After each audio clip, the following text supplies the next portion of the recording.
alaikum. My name is Raha Jabin from Division of Art and Social Sciences. Today we discuss what is anatomical drawing basically. कि जब हम anatomical drawing की बात करते हैं तो हम पहले पता होना चाहिए कि बेसिकली ये है क्या चीज़. हमें पता एनाटमी से जब हम लफ्ज़ यूज़ करते हैं तो हमें पता चलता है कि कुछ कोई हमारी बॉडी से रिलेटेड कोई फिगर से रिलेटेड जो है वो बात हो रही है. Human anatomy is the study of structure of the human body. कि बेसिकली जो हमारा ह्यूमन स्ट्रक्चर है, हमारी बॉडी का स्ट्रक्चर है, वो है क्या, उसकी स्टडी को जो बेसिकली हम एनाटॉमी कहते हैं. अब उसमें हमारे बॉडी पार्ट्स आ जाते हैं, हमारे बाजू आ जाते हैं, हमारा सर आ जाता है, हमारा टॉर्सो आ जाता है, हमारी लेग्स आ जाते हैं. ठीक है. A figure drawing is a drawing of a human form in any of its various shapes and postures using any of the drawing media. The term can also refer to the act of producing such a drawing. The degree of representation may range from highly detailed, anatomically correct re-rendering to loose and expressive sketch. अब जब हम anatomical drawing की या figure drawing की बात करते हैं तो वो कुछ भी हो सकता है, वो कुछ भी मीडियम हम यूज़ कर सकते हैं. हम चारकोल यूज़ कर सकते हैं, हम पेंसिल यूज़ कर सकते हैं, हम ड्राइंग पेंसिल्स यूज़ कर सकते हैं, हम मार्कर्स यूज़ कर सकते हैं, हम बॉल पेन्स यूज़ कर सकते हैं. अब डिपेंड करता है कि हम जो फिगर ड्राइंग या बना रहे हैं या ड्राइंग कर रहे हैं वो कितनी है, वो इतनी वो डिटेल्ड है, या हम सिर्फ जो है वो एक आउटलाइन में ड्राइंग कर रहे हैं, सिर्फ उसके पोस्चर्स और उसके जो पोज है हम सिर्फ उसको ड्रॉ कर रहे हैं, या हम प्रॉपर एक बॉडी की जो है वो ड्राइंग कर रहे हैं. अब थोड़ा सा हम इसकी हिस्ट्री के बारे में पढ़ेंगे कि हिस्ट्री बेसिकली एनाटमी जो है ड्राइंग जो है वो स्टार्ट कहाँ से हुई. The history of anatomy extends from the earlier examination of sacrificial victims to the sophisticated analysis of the body performed by modern scientists. The study of human anatomy can be traces back thousands of years at least to the Egyptian, but the science of anatomy as we know it today did not develop until far later. जब हम anatomy की history की बात करते हैं तो ये बहुत देर पहले की है. इजिप्शियन में, ग्रीक में तब भी एनाटमी स्टडी होती थी, क्योंकि जब हम उनके काम को देखते हैं, उनके पेंटिंग्स, उनके स्कल्पचर्स, जो भी हम उनका काम देखते हैं उसमें वो फिगरेटिव ज़्यादा काम था, तो वो ऑब्वियसली उन्होंने एनाटमी को स्टडी किया होगा. The development of the study of anatomy gradually built upon concepts that were understood during the time of Galen and slowly become a part of a traditional medical curriculum. फिर gallon जो था कि उसके time पे जो था वो anatomy study जो थी वो मतलब कि ज़्यादा डिवेल्प्ड हुई, उन्होंने ज़्यादा स्टडी करना शुरू कर दिया, डीपली उसको देखना शुरू कर दिया.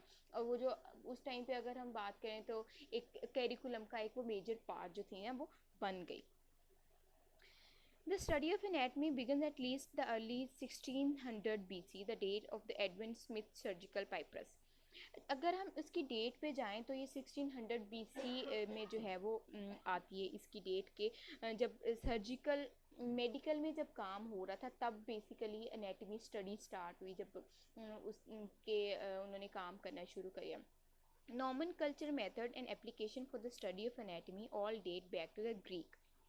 और जब हम एनाटमी में बात करते हैं कि चीज़ों को, बॉडी पार्ट्स को उन्होंने नाम किस तरह से दिए कि ये क्या चीज़ है या ये क्या चीज़ है, ये एल्ना है या फ्यूनरा है या ये स्कल है, तो वो ग्रीक से आना शुरू हुआ, वो ग्रीक ने उस चीज़ पे काम किया. The early scientist Alcemino began to struck a background for medical and anatomical science with the dissection of animal. क्योंकि एनाटमी है तो एनाटमी हम ड्राइंग में भी यूज़ करते हैं, हम मेडिकली उसका ज़्यादा है, लेकिन सिर्फ हम एज एन रेफरेंस मेडिकल को देखते हैं, लेकिन हम आगे जाके इसको स्टडी नहीं करेंगे. Other such as Acron, Persin and Philistion of लोर्सी मेड इन्वेस्टिगेशन इनटू एनाटमी. ये कुछ नाम है जिन्होंने इसमें काम किया 400 BC में, 480 BC में जिन्होंने इस पे काम किया. The first recorded school of anatomy was in Alexandria from of 300 to the second century. जो हमें पहली कोई डॉक्यूमेंटेड चीज़ अबाउट एनाटमी मिलती है वो Alexandria about 300 to second century BC के अंदर मिलती है, कि हमें जो एक रिटन फॉर्म में जो है वो कुछ एनाटमी के अकॉर्डिंग फिगर्स या कुछ ड्राइंग्स जो हमें देखने को मिलती हैं. जो की टर्म्स हैं एनाटमी की वो हम देखेंगे कि एनाटमी क्या होती है. स्टडी ऑफ ह्यूमन बॉडी आ गई, ठीक है.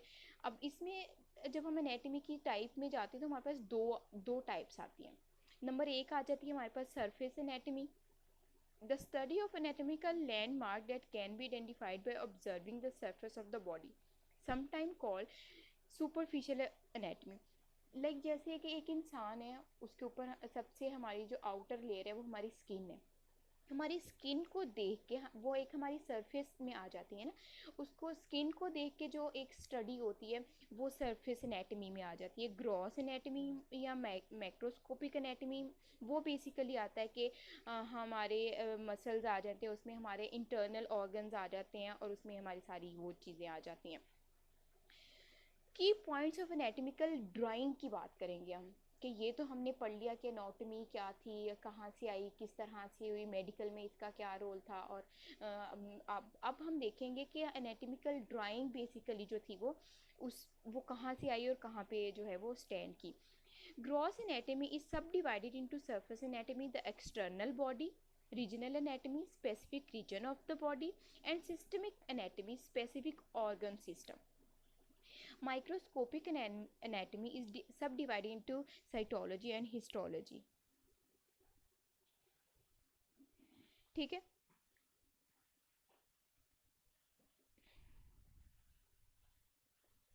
Introduction of human anatomical drawing. जब हम ह्यूमन एनाटॉमिकल ड्राइंग की बात करते हैं, is a huge subject and required a blend of scientific information and artistic practicality.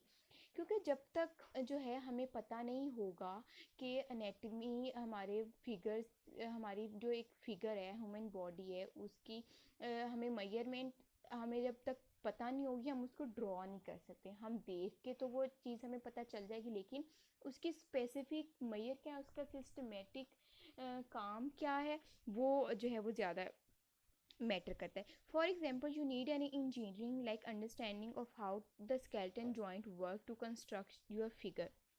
But if you don't know how to draw well enough to get a good gesture, no technical understanding of the joints is going to save you from awkward looking movement. उसी तरह से अगर एक engineer को हम कुछ बनाने को दें, लेकिन उसे मैकेनिज्म तो पता है कि उसने जॉइंट उसने वेल्ड किस तरह से करना है, उसने जॉइंट किस तरह से लगाना है, उसने स्क्रू किस तरह से लगाना है, लेकिन अगर उसको पता ही नहीं है कि कोई चीज़ किस तरह से बनानी है, तो वो कैसे जो है वो उसको कंप्लीट कर सकता है. अभी हम बात करेंगे कि measurement of human body. Obviously अगर हम कुछ भी चीज़ बनाते हैं, हम सबसे पहले उसको मैयर करते हैं. तो ह्यूमन बॉडी पे की मेजरमेंट पे जो सबसे पहले काम किया वो एंड्रियस वेस्लियस था. He was a Belgium born contributed the most to human anatomy. Welsius was the first to publish the एक उसने एक अपनी बुक या एक जिसको कहते हैं एक पेपर लॉन्च किया, जिसमें उसने जो था वो अपनी सारी जितनी भी एनाटॉमिकल ड्राइंग से रिलेटेड जितने भी फिगर्स उसने निकाले थे या जो भी ड्राइंग्स थी वो उसने उसमें पब्लिश की. These drawings were the detail series of explanation and vivid drying of the anatomical parts of human body. कि उसने ह्यूमन बॉडी के साथ, बॉडी पार्ट्स के साथ उसकी फिगर्स और जो थी उसको मेजर किया. दूसरा हमारे पास आ जाता है Leonardo da Vinci. Leonardo da Vinci की जब हम बात करते हैं, he was master of all. उसने भी जो था ना उस पर ह्यूमन एनाटॉमिकल ड्राइंग पे काम किया. 1543 first profusely illustrated printed anatomy Vesalius डिमोंडी फैब्रिका. उसने जो था ये पहला उसने प्रिंटेड फॉर्म में जो था ना उसने किया. अभी हम सबसे पहले देखेंगे मेजरिंग बाय हेड. जो हमारा मेजरिंग का ह्यूमन बॉडी की मेजरिंग का यूनिट है वो होता है हमारा सर. जिस तरह जैसे कि हमारा किसी भी चीज़ के बनने का यूनिट सेल होता है, इसी तरह से ह्यूमन ड्राइंग की जब हम बात करते हैं उसमें हमारा जो मेजरिंग यूनिट होता है वो हेड होता है. अब हम देखेंगे कि इसकी हम हेड को किस तरह से आगे पूरी बॉडी में डिवाइड करते हैं. The length of the trunk and head together measure 4 heads. The first measure falls at the chin. The second head measure is just below the nipple and the bottom of the fourth rib. The third lines up with the navel at the back. This measurement also roughly related to the very top of the gluteal muscles and define the top of the pelvis.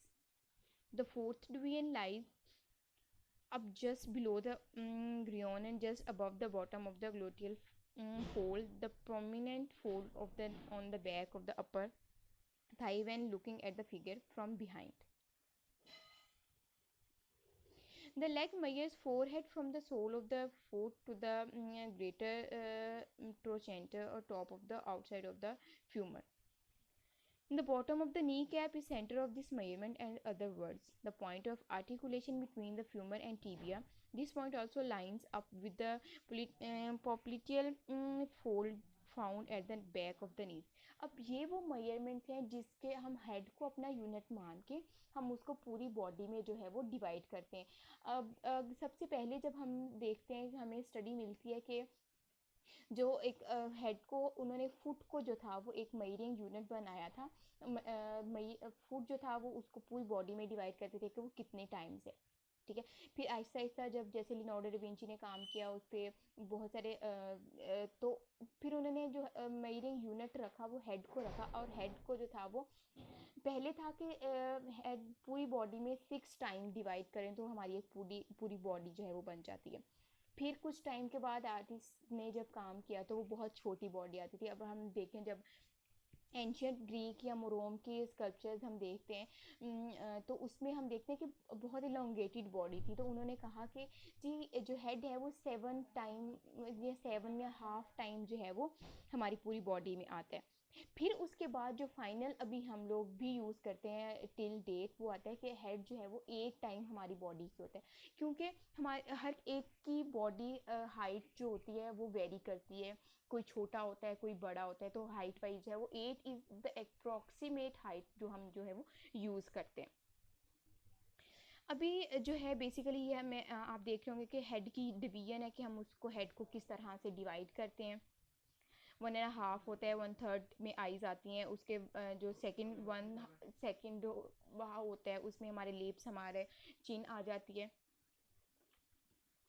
अब ये पूरी figure है कि हम किस तरह से अपने हेड को डिवाइड करके और हम एक जो है ना पूरा पोर्ट्रेट जो है वो बनाते हैं.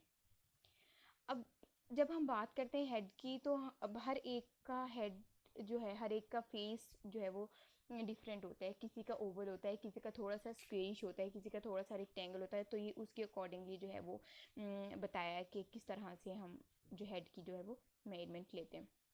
इसी तरह से ये हमारा स्कल है कि दो सर्कल होते हैं. दो सर्कल्स को हम किस तरह से डिवाइड करके जो हम स्कल बनाते हैं.